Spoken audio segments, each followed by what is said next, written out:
কত সুন্দর নরম সফট স্পঞ্জি একটা চকলেট স্পঞ্জ রেডি করে চকলেট কেক কিভাবে বানালাম, কিভাবে চকলেট টপার গুলো বানালাম আর ওভারলোডেড এই চকলেট কেকটা সম্পূর্ণ রেসিপি আর ডেকোরেশন তোমাদের সাথে আর শেয়ার করে নিচ্ছি। দেখো এখানে রুম টেম্পারেচারে রাখা দুটো ডিম নিয়েছি, 1 চিমটে লবণ দিয়ে দিলাম। 2 থেকে 3 সেকেন্ড বিট করার পরেই তারপরে স্টেপ বাই স্টেপ এখানে আমি চিনিটা দিচ্ছি।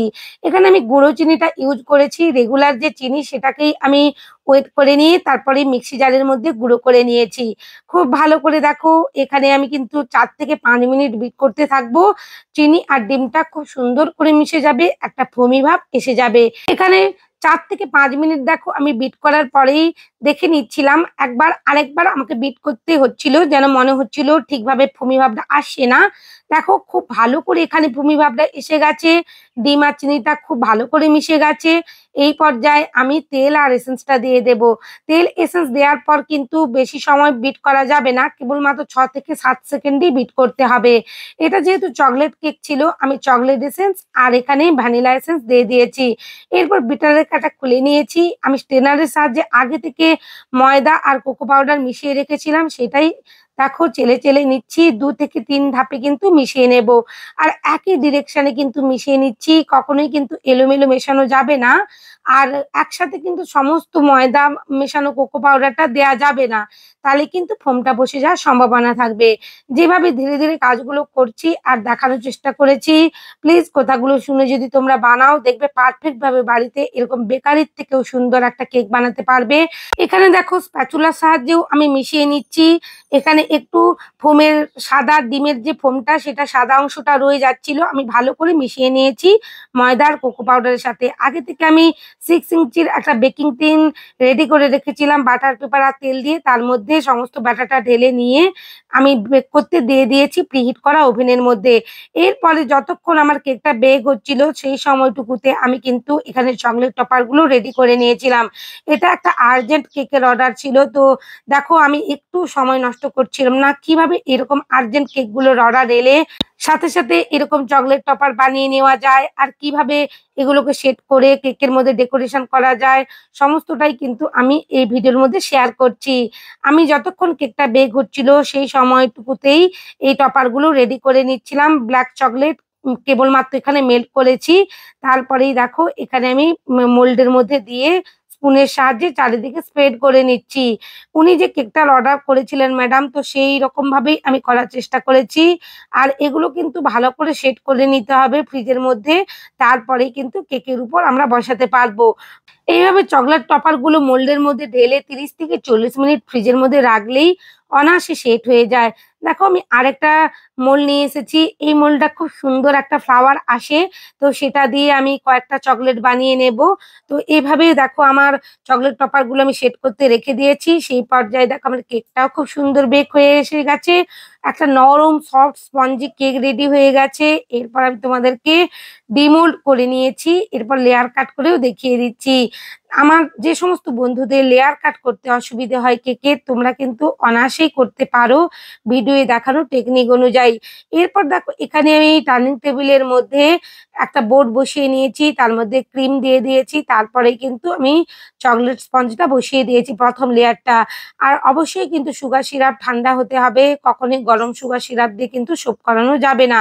সুগার সিরাপ দিয়ে আমি সোপ করে নিয়েছি, অবশ্যই সুগার সিরাপ দিয়ে সোপ করাবে, নাহলে ফ্রিজে রাখার পর কেকটা ড্রাই হয়ে যাওয়ার সম্ভাবনা থাকবে। দেখো এখানে পরিমাণ মতন আমি ক্রিম দিয়ে দিয়েছি। ক্রিমটা আমি চারিদিকে কিন্তু একটা প্যালেন নাইফ দিয়ে ভালো করে স্মুথ করে চারিদিকে স্প্রেড করে নেব সমানভাবে। আর প্রত্যেকটা ক্রিমের লেয়ার যেন সমান থাকে সেদিকে কিন্তু একটু নজর রাখবে, তাহলে কেকটা কাটিং এর পর দেখতে খুব সুন্দর হবে। এরপর দেখো চকলেট গানাশ রেডি করে নিয়েছিলাম, চকলেট গানাশটাও আমি লেয়ারের মধ্যে দিয়ে দিয়েছি, আর প্যালেন নাইফ দিয়ে চারিদিকে আমি স্প্রেড করে নিয়েছি। এভাবে কিন্তু চারিদিকে সমস্ত লেয়ারের ফিলিং গুলো স্প্রেড করে নিতে হবে। উপর থেকে আমি ভরে ভরে চকো চিপ দিয়ে দিয়েছি। এরপর দ্বিতীয় লেয়ারটাও আমি বসিয়ে দিয়েছি, একই রকম ভাবে আমি সুগার সিরাপ দিয়ে সোপ করে নেব। আর প্রথম লেয়ারে আমি মিস্টেক করেছি, আমি গানাশটা দিতে ভুলে গিয়েছিলাম স্পঞ্জের মধ্যে। এরপর দেখো দ্বিতীয় লেয়ারে আমি কিন্তু গানাশটা দিয়ে দিচ্ছি। আর এইভাবে যদি কোয়ালিটি মেনটেন্স করে কাজ করা যায়, তাহলে কিন্তু পারফেক্ট ভাবে একটা টেস্ট আসবে কেকের। তোমরা যদি এরকম কোয়ালিটি মেইনটেইন করে কাজ করো দেখবে কেকের টেস্টও খুব ভালো হবে আর কেকটা দেখতেও ভালো হবে। যেহেতু এখানে ওভারলোডেড কেক বানাবো তাই কিন্তু যেভাবে আমাকে পিকচার পাঠানো হয়েছিল সেভাবেই আমি কিন্তু টপার গুলো রেডি করে নিয়ে সাজানোর চেষ্টা করেছি। আর ওনাদের কেকটা খুবই পছন্দ হয়েছিল। দেখো আমি এখানে ২য় লেয়ারেও কিন্তু একই রকম ভাবে ক্রিম দিয়ে সমানভাবে চারিদিকে স্প্রেড করে নিয়েছি। আবারও আমি গানাশ দিয়ে দিলাম। গানাশটা চারিদিকে আবার স্প্রেড করে নেব। আমি এটা 1:1 রেশিওতে গানাশটা বানিয়েছি। এরপর দেখো আমি এখানে আবারও চকো চিপস দিয়ে দিয়েছি। এরপর ৩য় স্পঞ্জটা বসিয়ে দিলাম। একই রকমভাবে সুগার সিরাপ দিয়ে সোপ করে নেব আর ক্রাম কোটিং করে নেব। অবশ্যই কিন্তু ক্রাম কোটিং করে নেবে। এখানেও দেখো আমি একটু গানাশ দিয়ে দিয়েছি স্পঞ্জের মধ্যে, যাতে কাট করলে কেকটা খাওয়ার পর মুখের মধ্যে এই গানাশের টেস্টটা অবশ্যই আসবে আর খেতে আরো ভালো লাগবে। এরপর দেখো আমি একটু বেশি করে ক্রিম দিয়ে দিয়েছি। ক্রিমটার চারিদিকে দেখো আমি খুব ভালো করে স্প্রেড করে নিচ্ছি একটা প্যালেট নাইফের সাহায্যে। আর অবশ্যই কিন্তু ক্রাম কোটিং করে নেব। ক্রাম কোটিং করে নিয়ে ফ্রিজের মধ্যে ৩০ মিনিট সময় রেখে দেব। যদি হাতে সময় কম থাকে তোমরা কিন্তু অন্তত ২০ মিনিট রাখবেই, নাহলে কিন্তু কেকটা ভালোভাবে সেট হবে না। আর অল্প ক্রিমে খুব কম সময় কিন্তু ফিনিশিং আনা সম্ভব হবে না। তাই অবশ্যই ক্রাম কোটিং করার পর ফ্রিজের মধ্যে কেকটা রেখে দেওয়ার চেষ্টা করবে ৩০ মিনিটের জন্য। আর হ্যাঁ, অবশ্যই কিন্তু এখানে বোর্ডটা ক্লিন করে নিবে। এখানে যে ক্রাম্বস গুলো পড়েছে এই ক্রাম্বস গুলোই কিন্তু ফিনিশিং এর সময় অসুবিধে হবে। তাই সবসময় কিচেন রুমাল দিয়ে অবশ্যই বোর্ডগুলো ক্লিন করে নেওয়ার চেষ্টা করবে। আমি এখানে খুব সুন্দর করে ক্লিন করে নিয়েছি বোর্ডটা। ক্লিন করে ৩০ মিনিটের জন্য রেখে দিয়েছিলাম ফ্রিজের মধ্যে। তারপরে দেখো চকলেটে ভরা একটা ক্রিম রেডি করেছি। এই ক্রিমটার মধ্যে আমি কিন্তু অনেকটা পরিমাণ গানাশ দিয়ে দিয়েছিলাম, চকলেট গানাশ। সেইজন্য এরকম একটা খুব সুন্দর চকলেটি ক্রিম রেডি হয়ে গেছে। সেটা দিয়েই আমি কিন্তু এখানে ফিনিশিংটা করে নিচ্ছি। আর অল্প, অল্প করে ক্রিম দিয়ে দেখো কত সুন্দরভাবে আমার ফিনিশিংটা এসে গেছে। এখানে কিন্তু বেশি ক্রিম লাগছেও না আর বেশি সময়ও লাগছে না। অল্প ক্রিমে খুব কম সময়ে আমার ফিনিশিংটা হয়েই যাচ্ছে। কারণ আমি ফ্রিজের মধ্যে কেকটা কিন্তু সেট করতে রেখে দিয়েছিলাম ক্রাম কোটিং করার পর। সেজন্যই কিন্তু কাজটা করতে আমার খুব সুবিধে হচ্ছে। ধীরে, ধীরে দেখো আমি একটা স্মুথ ভাব নিয়ে আসবো। যেহেতু এখানে গানাশ দিয়ে আমরা কাজ করেছি তাই অবশ্যই কিন্তু উপরের অংশে খুব ভালো করে একটা স্মুথ ভাব আনতে হবে। আর অবশ্যই এখানে যে এক্সট্রা ক্রিম গুলো তুলে নিচ্ছি সেটা প্যালেট নাইফটা কিন্তু আমি বারবার ক্লিন করে নিয়েই কিন্তু কেকের উপর আবার ইউজ করছি। এই টিপস গুলো ফলো করলে পারফেক্ট ভাবে একটা বেকারি স্টাইল কেক বানাতে যাবে বাড়িতে। আর বেকারির থেকেও খুব সুন্দর কেক হয়। তোমরা যারা বিজনেস করতে চাচ্ছ বাড়ি থেকে অবশ্যই আমার রেসিপি গুলো ফলো করো। দেখবে পারফেক্ট ভাবে তোমরা এই বেকারি স্টাইল কেক বানিয়ে বাড়ি থেকে বিজনেস করতে পারবে। দেখো এখানে আমি গানাশটা ঢেলে দিয়েছি অনেকটা পরিমাণ। যেহেতু এটা আমি ড্রিপিং করব, ড্রিপিং ভাবে রাখবো। আমি কোন রকমের পোরিং করব না। তাই সম্পূর্ণ গানাশটা ঢাললাম না, কিছুটা রেখে দিয়েছি। আর প্যালেট নাইফ দিয়ে দেখো আমি ড্রিপিং করার চেষ্টা করছিলাম কিন্তু এলোমেলো হয়ে যাচ্ছিল বলে আমি আমার পাইপিং ব্যাগ দিয়েই করেছি কাজটা। তোমরা কিন্তু পাইপিং ব্যাগের মধ্যে গানাশ ভরে নিয়ে ড্রিপিংটা করার চেষ্টা করবে। এখানে বোর্ডের মধ্যে যেই গানাশগুলো পড়ে গিয়েছিল সেগুলো তুলে আমি নিয়েছি, ক্লিন করে নিয়েছি ভালো করে কিচেন রুমাল দিয়ে। এরপর দেখো আমি পাইপিং ব্যাগের মধ্যে গানাশ ভরে নিয়ে এখানে ড্রিপিংটা করে নিয়েছি, যাতে খুব সুন্দর একটা লুক আসে।